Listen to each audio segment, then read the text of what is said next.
जन्म शताब्दी पुस्तक माला 23। आज इसका अंतिम स्वाध्याय है। आइए गायत्री मंत्र के साथ स्वाध्याय को शुरू करें।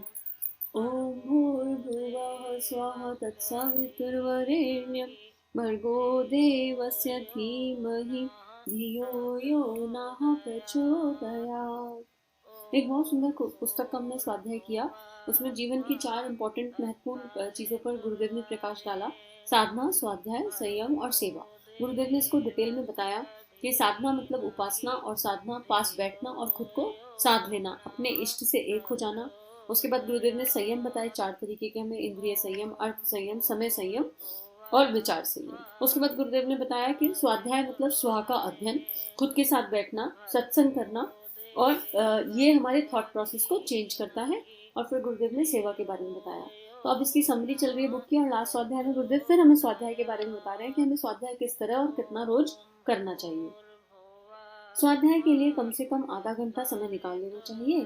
स्वाध्याय के लिए केवल वही साहित्य काम में लेना चाहिए जो जीवन की वास्तविक समस्याओं पर व्यवहारिक मार्गदर्शन प्रस्तुत करता हो। हमें आज की अपेक्षा कल अधिक उत्कृष्ट कैसे बनना चाहिए, इस प्रश्न का उत्तर जिस भी पुस्तक में सरलता पूर्वक समझाया गया हो वही स्वाध्याय में प्रयुक्त हो सकती है। क्या कितना सुंदर है। किस तरह की किताबें पढ़नी चाहिए जिसमें ये बताया गया है कि हमारा रिफाइनमेंट कैसे हो सकता है, हम आत्मभाव में स्थित कैसे हो सकते हैं, हम एक अच्छे मनुष्य कैसे बन सकते हैं। तो वही स्वाध्याय हमारे लिए अच्छा है, करने लायक स्वाध्याय है, जिससे कुछ इनपुट मिल रहा हो। एंटरटेनमेंट के लिए स्वाध्याय नहीं करना है। स्वाध्याय इसलिए करना है कि हमको कुछ समझ में आए, हम कुछ सीखें और सीखकर अपने जीवन में उतार सकें। प्राचीन ग्रंथों के मोह में किन्हीं तथा कथा पुराण एवं अत्यंत गुरु आध्यात्मिक ग्रंथों का पाठ करते रहना स्वाध्याय की चिन्ह पूजा मात्र है। उनसे स्वाध्याय की आवश्यकता की पूर्ति नहीं हो सकती। अब मान लो कोई कहे हम तो संस्कृत के जो है कुछ पर्टिकुलर पाठ, कवच, श्लोक रोज करते हैं, उसमें 1 घंटा लगाते हैं, तो वो आपका कर्म कांड का क्रम में काउंट होगा, वो स्वाध्याय के क्रम में काउंट नहीं होगा। और मूल भाव आप क्यों कर रहे हो? मान लो आप दुर्गा कवच करते हो, ठीक है, बहुत अच्छी बात है, श्रेष्ठ बात है। आप कर क्यों रहे हो? भय से कर रहे हो कि हमें भगवान से हर प्रॉब्लम से बचा लेना।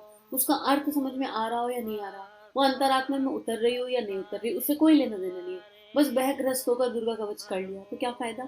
उससे तो माँ दुर्गा के गुणों पर चिंतन किया जाए, माँ की शक्ति पर चिंतन किया जाए, उनके वात्सल्य पर चिंतन किया जाए और उसे अंतर में उतारा जाए, तो स्वाध्याय नहीं बनेगा। तो यही बात गुरुदेव कह रहे हैं कि बहुत कुछ अवेलेबल है, आप उसी पर चिंतन मनन कर रहे हो और उसी को, संस्कृत को, उसी श्लोकों को पढ़े जा रहे हो, समझ में नहीं आ रहा तो उसको स्वाध्याय में काउंट मत करना। अपने स्वजनों की स्वाध्याय की आवश्यकता की पूर्ति की जिम्मेदारी अखंड ज्योति ने अपने कंधों पर ले ली है। अखंड ज्योति, जिनको नहीं पता, एक मासिक जो है मासिक क्या कहते हैं उसे, मैगजीन है जो आती है। गुरुदेव का प्राण है अखंड ज्योति। अखंड ज्योति अगर समझें तो कहेंगे कि गुरु शक्ति का प्राण अखंड ज्योति है, और उसमें एक अखंड ज्योत है जो हमारे हृदय की ज्योत को प्रज्वलित करने की शक्ति रखती है। उसमें हर टॉपिक पर आपको कुछ ना कुछ आर्टिकल मिलेगा। आप उसको मंथली ऑनलाइन AWGP की वेबसाइट से जाकर ऑर्डर कर सकते हैं। तो अगर जो नियमित कुछ भी स्वाध्याय ना करे, अखंड ज्योति का स्वाध्याय कर ले, तो उसको अपने जीवन में परिवर्तन अनुभव होने लगेगा लगातार। लेकिन जिस तरह स्वाध्याय बताया गया है उस तरह से करने के बाद ऐसा नहीं होगा कि आज पढ़ लिया और कल अंतर आ जाए, ऐसा नहीं होता है। आगे गुरुदेव लिख रहे हैं, जैसे मधुमक्खी दूर दूर से पुष्पों का पराग एकत्रित करती है और उसे मधुर रस देकर गुणवान शहद के रूप में प्रस्तुत करती है, उसी प्रकार अपने पाठकों की दैनिक स्वाध्याय की आवश्यकता पूर्ण करते रहने के लिए अखंड ज्योति के पृष्ठों पर अत्यंत सार गर्भित पुण्य सामग्री प्रस्तुत होती रहेगी। अब सरसरी दृष्टि से अखंड ज्योति ना पढ़ी जानी चाहिए, वरन प्रतिदिन आधा घंटा यह सोचकर उसे पढ़ना चाहिए कि इन पृष्ठों के लेखक को समीप बैठा मानकर उसके साथ सत्संग करते हुए अनेक धर्म ग्रंथों के सार मधुर मधुर रूप में प्राप्त किए जा रहे हैं। कितना सुंदर स्वाध्याय का चिंतन गुरुदेव ने बताया कि मान लो जिसने लिखा है वो हमारे पास में बैठ के हमें समझा रहा है। जैसे ये जन्म शताब्दी पुस्तक माला का स्वाध्याय जब हम लोग करते हैं तो मन में एक स्ट्रॉन्ग भाव और स्ट्रॉन्ग धारणा होती है कि गुरु शक्ति हमारे साथ बैठी है, क्योंकि उनके प्रवचनों को पढ़ने की शक्ति हम में नहीं है। गुरु के प्रवचन को कौन समझा सकता है? कोई नहीं। वो गुरु शक्ति ही उनको बता सकती है, उनको एक्सप्लेन कर सकती है। तो जब हमारी धारणा मजबूत होगी, श्रद्धा और विश्वास के साथ होगी, तो वो गुरु अपने आप प्रकट हो जाएगा। और ये मान लिया कि ये ऐसा है, श्रद्धा है, विश्वास है, जो है नहीं है, यही गुरु शक्ति आप देखिए, हमें तो स्वाध्याय करना। तो ये स्वाध्याय का ही क्रम है मेरी आत्मा का, और इस स्वाध्याय के क्रम में जब हम इसको गुरु शक्ति के सानिध्य में करते हैं तो उत्तर भीतर से अपने आप मिलने लगते हैं। क्या कब एक्सप्लेन करना है वो अपने आप स्वयं घटित होने लगता है।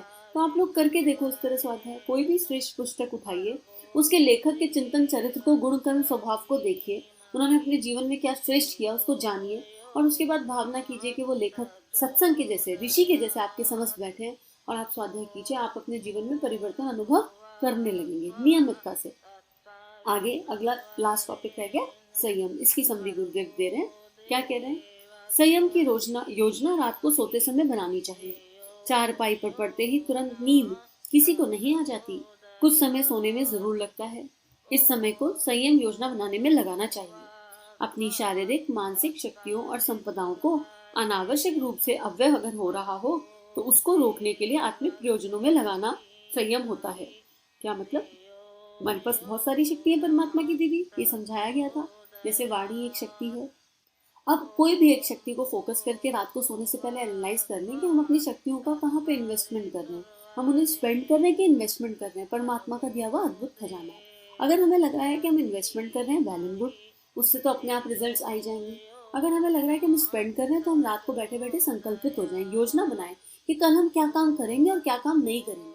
हमें वही काम करना है, करने योग्य, जिससे हमारी जो परमात्मा की दी हुई ये शक्ति है, इसका यूज हो सके, ये मैनिफेस्ट हो सके अच्छे कार्यों के लिए, अच्छे रिजल्ट्स के लिए। तो गुरुदेव ये बात यहाँ कह रहे हैं कि संयम का इतना ही मात्र उद्देश्य है।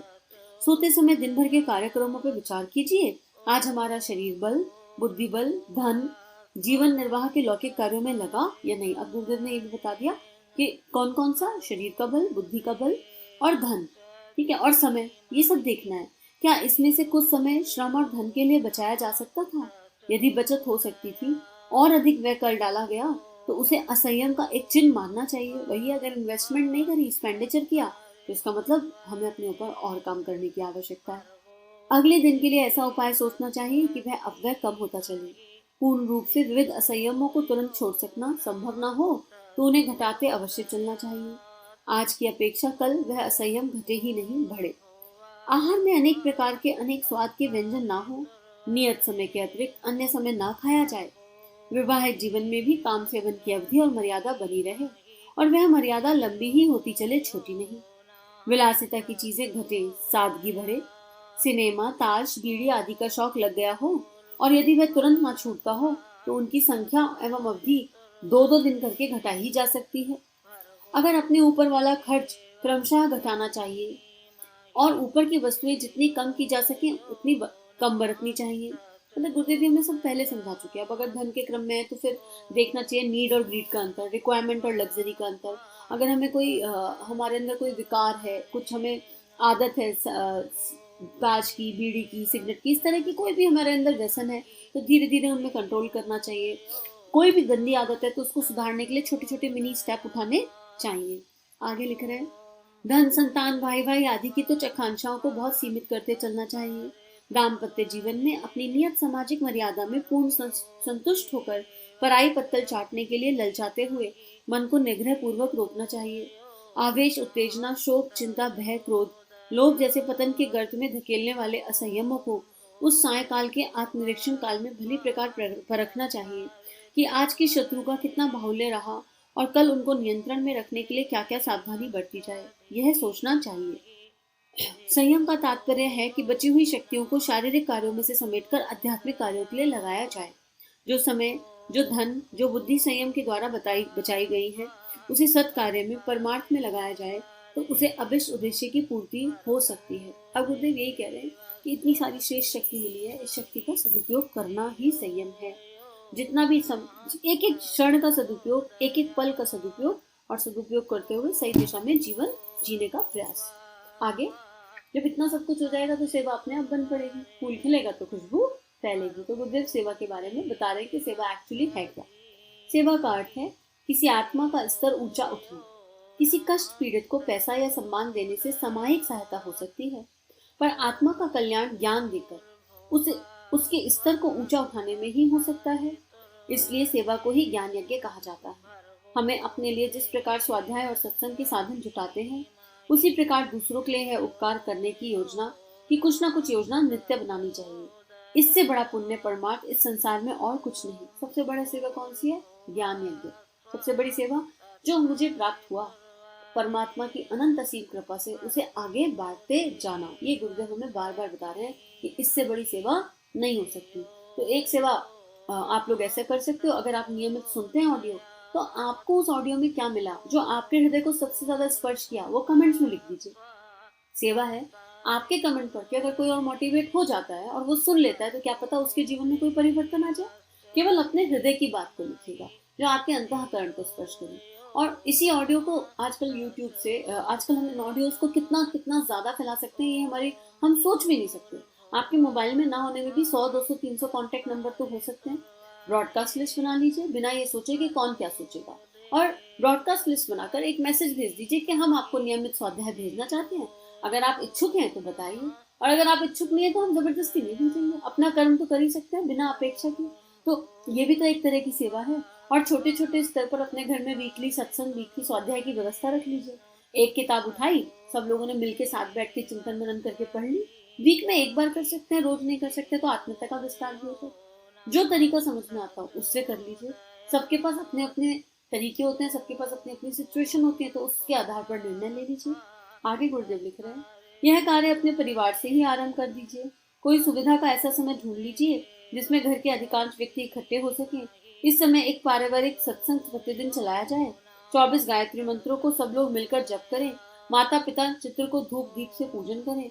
युग निर्माण सत्संकल्प को पढ़ें, एक दूसरे को धरावें। कोई भजन गाया जाए, फिर किसी उत्तम पुस्तक का अंश अथवा अखंड ज्योति का पृष्ठ पढ़कर सबको सुनाया जाए। कितना सुंदर है।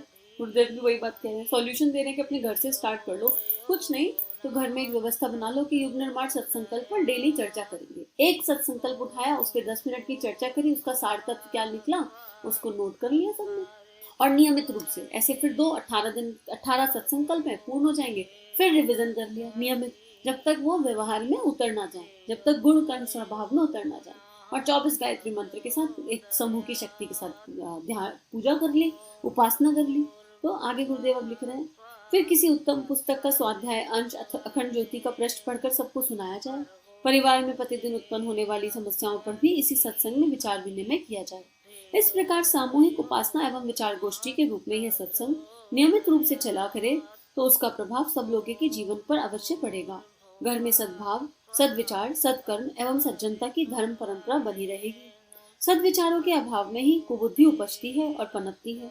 यदि उसका उन्मूलन करने के लिए पारिवारिक सत्संग चलता रहे तो हर घर में धार्मिक वातावरण बना रहेगा और स्वर्गीय वातावरण दिखाई पड़ता रहेगा। परिवार के क्षेत्र से बाहर जाकर भी यह सेवा कार्य बढ़ाया जाना चाहिए। तो गुरुदेव ने तो अपनी बात लिख दी, कितना देखो सुंदर एक्सप्लेन किया, कितनी बढ़िया बताई। अब हमारे ऊपर डिपेंड करता है कि हम इनमें से किस कार्य को किस श्रेणी में किस लेवल पर करना चाहते हैं। जागृति तो खुद की है, और अगर जाग जाए तो इससे अच्छा तो कुछ हो ही नहीं सकता। आज के लिए इतना ही। कल नई पुस्तक के साथ मिलेंगे। जन्म शताब्दी पुस्तक माला 24। सभी का जीवन गुरु शक्ति के सूक्ष्म सानिध्य में मंगलमय है। सभी को